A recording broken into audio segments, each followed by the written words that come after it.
Khandapada police ପକ୍ଷରୁ ଆମ police ସମିତି ବୈଠକ ଅନୁଷ୍ଠିତ।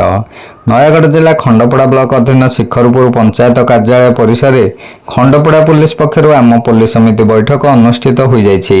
ଖଣ୍ଡପଡ଼ା ଏସଡିପିଓ ସରୋଜ କୁମାର ସାହୁଙ୍କ ପୌରୋହିତ୍ୟରେ ଆୟୋଜିତ ବୈଠକରେ ଶିଖରପୁର ପଞ୍ଚାୟତ ଅଧୀନ ବିଭିନ୍ନ ଗ୍ରାମରୁ ବୁଦ୍ଧିଜୀବୀ, ମହିଳା ସ୍ୱୟଂ ସହାୟିକା ଗୋଷ୍ଠୀର ସଦସ୍ୟଙ୍କ ସମେତ ଗଣମାଧ୍ୟମର ପ୍ରତିନିଧିମାନେ ଯୋଗ ଦେଇଥିଲେ।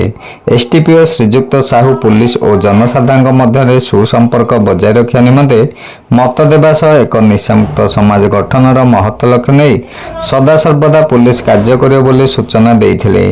ବିଶେଷ କରି ଚୋରାରେ ଗଞ୍ଜେଇ, ଧଳାଜହର ଓ ଦେଶୀ ମଦ ପ୍ରସ୍ତୁତି କରି ବିକ୍ରିବଟା କରୁଥିବା ମାଫିଆ ଓ ଗ୍ରାମ୍ୟ ପରିବେଶରେ କଙ୍ଗାରୁକୋଟ କରୁଥିବା ଅସାମାଜିକ ବ୍ୟକ୍ତିମାନଙ୍କ ବିରୁଦ୍ଧରେ ଆଗାମୀ ଦିନରେ ପୁଲିସ ପକ୍ଷରୁ କଠୋର କାର୍ଯ୍ୟାନୁଷ୍ଠାନ ଗ୍ରହଣ କରାଯିବ ବୋଲି ବୈଠକରେ ସୂଚନା ଦିଆଯାଇଥିଲା। ଖଣ୍ଡପଡ଼ା, ଫତେଗଡ଼ ଓ ଗଣିଆ ଥାନା ଅଞ୍ଚଳରେ ଘଟୁଥିବା ବିଭିନ୍ନ ଅପରାଧ ଓ ବିଶୃଙ୍ଖଳାକୁ ଏବେ କିଛିକାଂଶରେ ରୋକାଯାଇ ପାରିଥିବା ବେଳେ ଆଗାମୀ ଦିନରେ ମଧ୍ୟ ଜନସାଧାରଣଙ୍କ ସକ୍ରିୟ ସହଯୋଗରେ ପୁଲିସ ତାର କାର୍ଯ୍ୟଧାରା ଜାରି ରଖିବ ବୋଲି ଏସଡିପିଓ ମତ ଦେଇଥିଲେ। ସେହିପରି ଅସାମାଜିକ ଯୁବକଙ୍କ କାର୍ଯ୍ୟକଳାପ ଓ ଦ୍ରୁତଗତିରେ ବାଇକ୍ ଚାଳନା କରୁଥିବା ଯୁବକ ଓ ବ୍ୟକ୍ତିମାନଙ୍କ ପ୍ରତି ପୁଲିସ ଦୃଷ୍ଟି ଦେଇ ଦୃଢ଼ କାର୍ଯ୍ୟାନୁଷ୍ଠାନ ଗ୍ରହଣ କରିବ ବୋଲି ଏସଡିପିଓ ସୂଚନା ଦେଇଥିଲେ।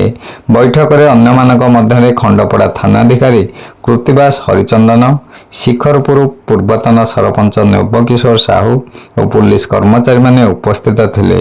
ଶିବନାରାୟଣ ଦାସଙ୍କ ରିପୋର୍ଟ, ଖଣ୍ଡପଡ଼ା ବାର୍ତ୍ତା।